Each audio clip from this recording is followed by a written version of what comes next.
Conexión del nuevo motor de cortinas pentagrama 5 cables bidireccional. El nuevo motor de cortinas y rieles cortineros tiene 5 cables y es similar al motor de panel japonés de 5 cables. Este motor permite hacer la conexión para radiofrecuencia y también de manera alámbrica.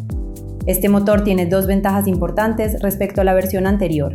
La primera es que no genera un retroceso a la hora de guardar sus límites de carrera, lo cual ayuda a garantizar un mejor cierre en el centro de las cortinas cuando llevan apertura a los extremos, sin dejar un paso de luz. La segunda es que es un motor con mayor torque que el anterior. En este video explicaremos las formas correctas de conectar el motor de acuerdo con el tipo de conexión. Estos motores manejan los siguientes códigos de color. El cable azul es el neutro, el cable café es la fase, los cables negro y gris son los cables de dirección, el cable amarillo-verde es el polo a tierra. Conexión a radiofrecuencia para manejo únicamente desde el control remoto. Para conectar el motor de manera que funcione por medio del control remoto, se deben conectar solo 3 de los 5 cables que trae el motor. Conecte el polo a tierra del motor, es decir, el cable verde-amarillo, al polo a tierra del punto eléctrico. Conecte el neutro del motor, es decir, el cable azul, al neutro del punto eléctrico, y conecte la fase del motor, es decir, el cable café, a la fase del punto eléctrico. Con el multímetro o con el tester, verifique siempre cuál es la fase y cuál es el neutro. Conectar los motores con los cables trocados puede hacer que con el tiempo se dañe el embobinado del motor. Para este tipo de conexión a radiofrecuencia no se deben utilizar los cables negro y gris. Se recomienda tapar esos cables. Tengan en cuenta que en este tipo de conexión a radiofrecuencia se pueden conectar hasta un máximo de 4 motores sobre una misma línea. Para vincular el control remoto, siga estos pasos. Retire la tapa del motor para acceder al botón de programación. Oprima el botón de programación del motor hasta que el botón del motor se prenda y suene un pitido. Paso seguido, oprima el botón Stop del control remoto. Se oirán varios pitidos que confirman que el control ya quedó vinculado. Si al validar el desplazamiento del motor nota que el sentido de giro está trocado y el control remoto ya está vinculado con sus finales de carrera definidos, deberá volver a programar el motor, para borrar la programación y restablecer el modo de fábrica del motor. Oprima el botón de programación del motor hasta que la luz LED prenda 4 veces y se oigan varios pitidos que confirman que la programación del motor se ha borrado. Para cambiar el sentido del giro del control remoto, si el motor no tiene definido aún los límites de carrera, oprima el botón de programación del motor hasta que la luz LED prenda 3 veces. Al soltar el botón, se oirán varios pitidos. Paso seguido, oprima los botones flecha arriba y flecha abajo del control remoto. Se oirán varios pitidos que confirman que el control cambió el sentido del giro. Conexión a un interruptor alámbrico.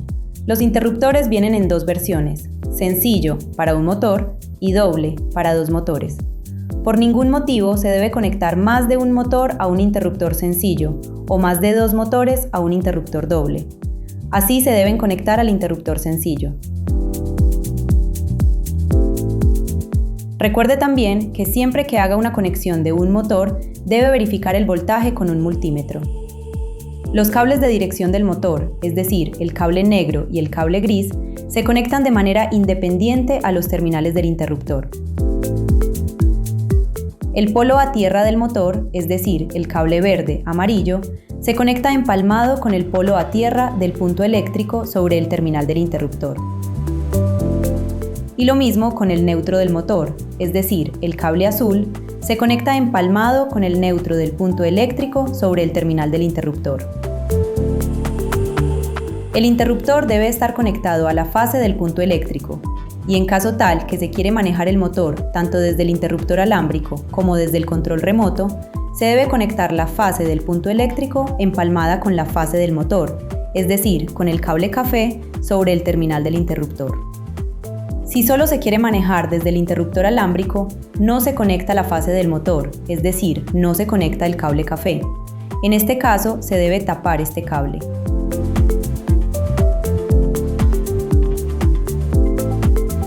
Conexión a un sistema de domótica de contacto seco.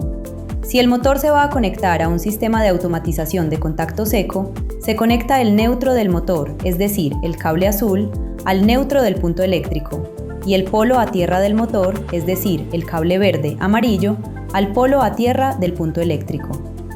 Cada cable de dirección, es decir, los cables negro y gris del motor, se deben conectar a un relé independiente de la central de automatización.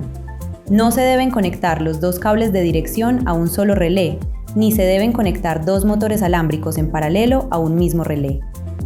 El automatizador deberá programar el sistema para evitar que los relés queden enclavados y evitar que se pierdan los finales de carrera. Para que el motor funcione, tanto desde el sistema de automatización como desde el control remoto, el automatizador deberá conectar la fase del motor, es decir, el cable café, a la fase que energiza los relés. Esto implica que el automatizador deberá llevar un cable adicional al que normalmente lleva hasta el punto eléctrico del motor.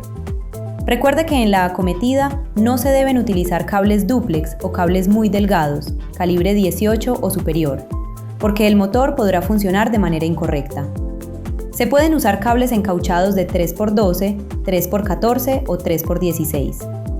Realice los empalmes de la conexión eléctrica de manera correcta para evitar cortos. Realice empalmes escalonados, deje un buen pedazo de filamentos a la vista, enrolle bien los cables entre sí y utilice una buena cinta aislante.